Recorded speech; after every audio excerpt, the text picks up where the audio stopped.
I don't claim to be an expert on Turkey at all, but I am a bit of an expert on Ray Charles. And I therefore, of course, bring my thanks to the Turkish people, because when you meet Americans or people from anywhere who like the music of Ray Charles, tell them to thank a Turk. Ahmet Erdogan, the son of Turkey's first ambassador to America, founded Atlantic Records over 60 years ago and wrote the songs Chains of Love, Sweet 16. Erdogan also wrote a song, Mess Around, which was the first big hit that made the career of Ray Charles.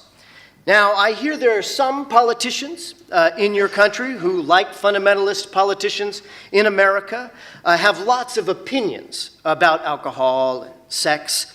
Now, Erdogan's lyrics in the song Mess Around include the following lines, which I will attempt to dramatically interpret for you.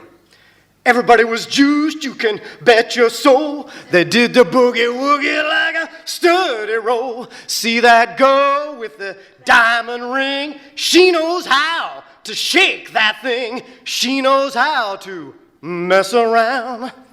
So,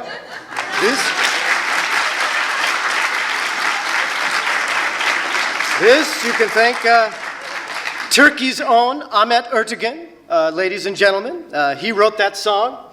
Now, Ahmet Erdogan was chair of the American-Turkish Association and one of the most important Turkish Americans ever. But given the little dash of alcohol and sex in his lyrics, I suppose that Erdogan might be condemned by Erdogan. Now, maybe Ahmet Erdogan is one of those drunks to which Prime Minister Erdogan once referred, though, as we know, in fact, Erdogan, when he used the term drunk, was referring to someone a little more prominent even than Ahmet Erdogan. Now, I'm, of course, here, as an American, to lecture you all about my great knowledge about Turkey, which I, of course, got from watching the movie Midnight Express. Now, I joke about Midnight Express, but it does embody a sad truth. Most Americans have far more to learn from Turks than Turks have to learn from Americans.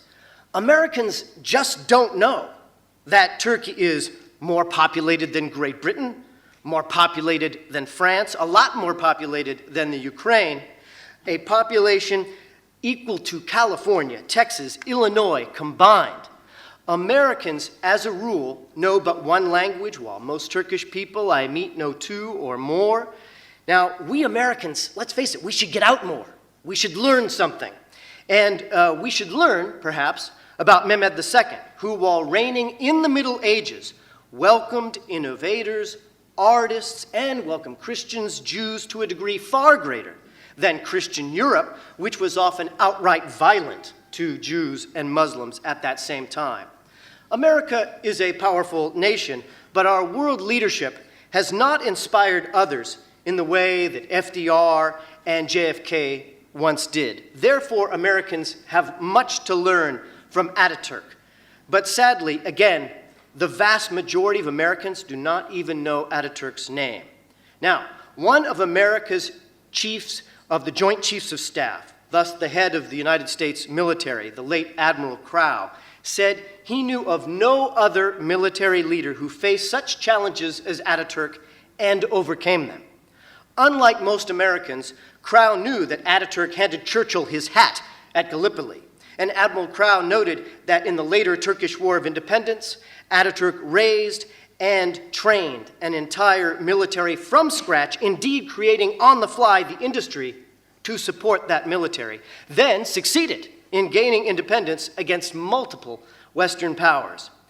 But it is Ataturk's actions off the battlefield that could be most instructive to Americans were we to actually study it. Ataturk said to the many Australians and New Zealanders and of the many New Zealanders and Australians who died in Turkey under British command, quote, "After having lost their lives in this land, they have become our sons as well. Contrast Ataturk's noble olive branch offered to Australians and New Zealanders with Prime Minister Erdogan's failure to even acknowledge the death of Turkey's own Berkin Elvan, killed by Erdogan's own police.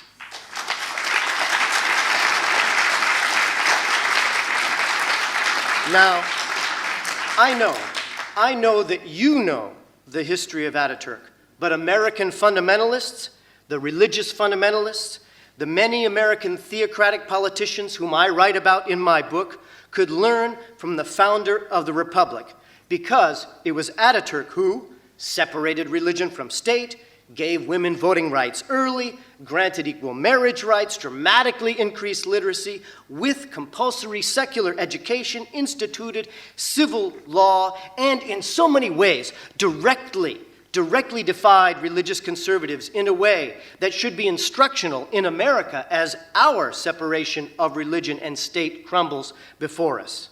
Americans can learn from Ataturk, who said, and I quote, "Freedom and independence are my character, and I wish it to be the character of my people and our nation." Now, that sounds like a perfect tweet, don't you think? And you know, there are some who say Twitter mitter. But Ataturk said freedom and independence. And it just so happens that I have his quote ready for you to tweet right now. So please, take out your phone. And you can retweet it. There is my Twitter handle right there.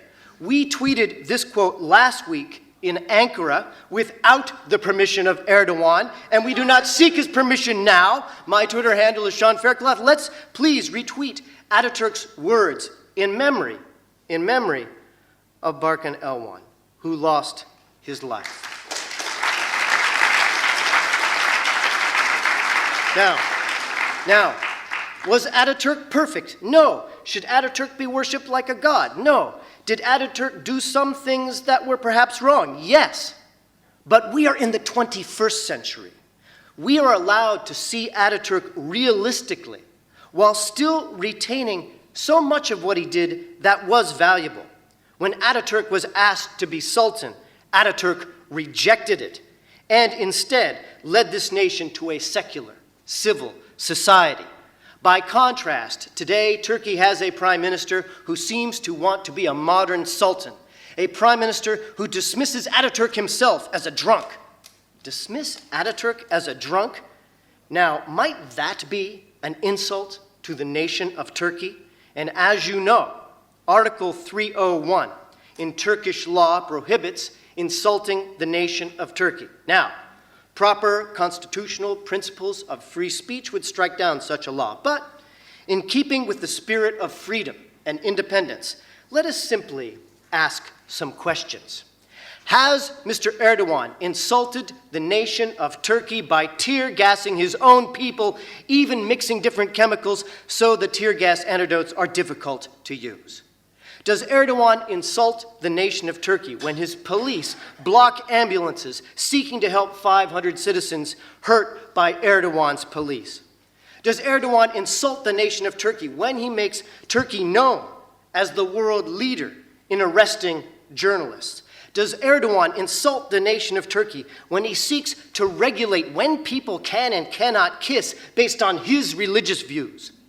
Does Erdogan insult the nation of Turkey when his police shoot citizens in the face with tear gas canisters? Does Erdogan insult the nation of Turkey when he says that women should not enter politics because it is against nature? Does Erdogan insult the nation of Turkey when there is one hospital for every 60,000 Turkish citizens and yet a mosque for every 350 Turkish citizens, and the mosques get taxpayer money?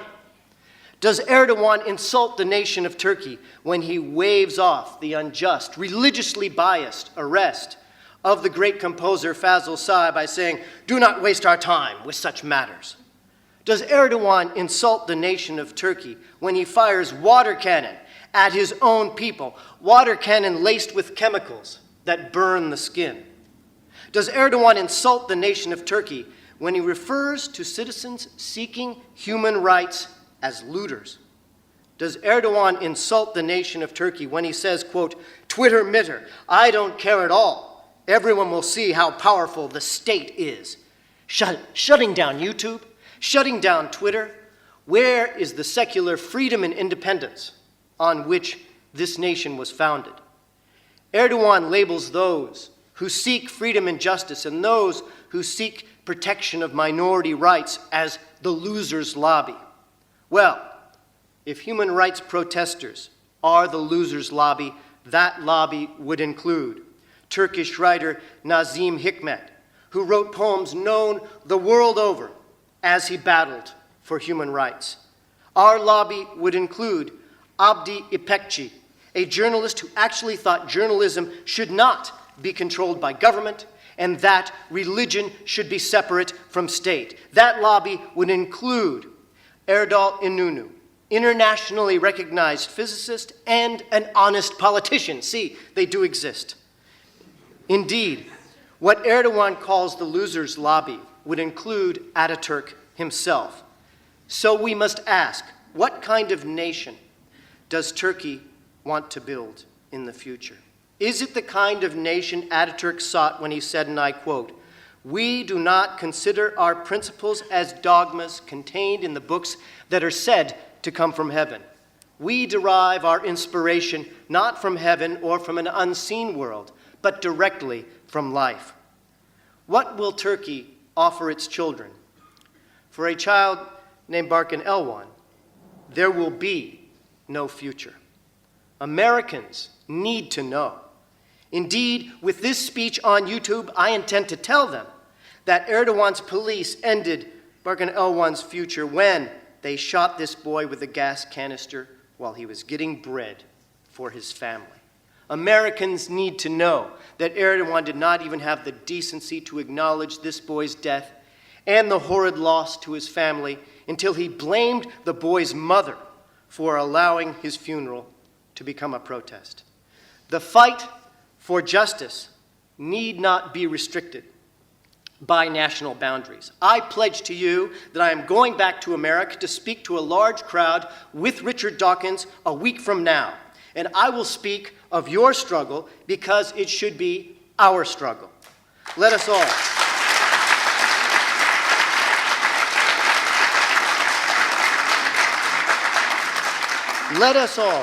Let us all salute those, including some in this room, who braved tear gas, who braved water cannons, and did so for justice and civil rights and secularism and minority rights.